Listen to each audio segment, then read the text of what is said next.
తలపతి విజయ్ అసలు పార్టీ ఎందుకు పెట్టాడో ఏమో ఆయనకే తెలియాలి. పార్టీ స్టార్ట్ చేసినప్పటి నుంచి ఏదో ఒక పంచాయతీ అవుతూనే ఉంది.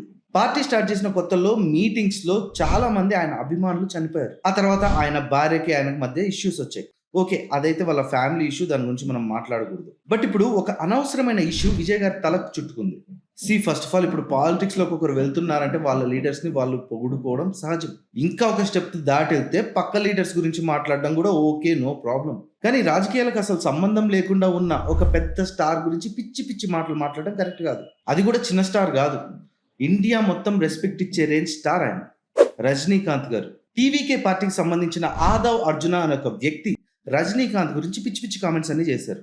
సినిమాల తర్వాత రజనీకాంత్ గారు పార్టీ పెట్టాలనుకున్నారని, దాని గురించి ఫిక్స్ కూడా అయ్యారని, ఆ తర్వాత డిఎంకే వాళ్ళు వచ్చి రజనీకాంత్ గారిని బెదిరిస్తే రజనీకాంత్ గారు భయపడి పార్టీ పెట్టాలనే ఆలోచన నుంచి బయటకు వచ్చారని చెప్పారు. రజనీకాంత్ గారు ఒక్కరు మాత్రమే కాదు, కమల్ హాసన్ గారు కూడా భయపడ్డారని చెప్పారు.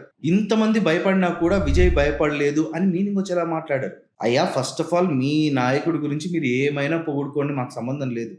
కానీ అసలు రాజకీయాలకు సంబంధం లేని రజనీకాంత్ గారి గురించి మాట్లాడడం మాత్రం ఖచ్చితంగా తప్పు. పాలిటిక్స్ లోకి వచ్చింది మొన్నే, వచ్చినప్పటి నుంచి ఎవరో ఒకరితో పంచాయతీ అవసరమా మనకు? వచ్చిన పని చూసుకుని వెళ్తే చాలా మంచిది.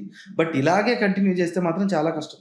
ఏ విషయాన్ని పట్టించుకొని రజనీకాంత్ గారు కూడా ఈ విషయానికి రెస్పాండ్ అయ్యారు. వాళ్ళు చెప్పింది అబద్ధం అని క్లియర్ గా స్టేట్మెంట్ ఇచ్చారు. దాని తర్వాత ఫైనల్ గా కాలం మాట్లాడదు కానీ బదులిస్తుంది అని రిప్లై ఇచ్చారు. కానీ విజయ్ ని మాత్రం ఒక్క మాట కూడా అనలేదు.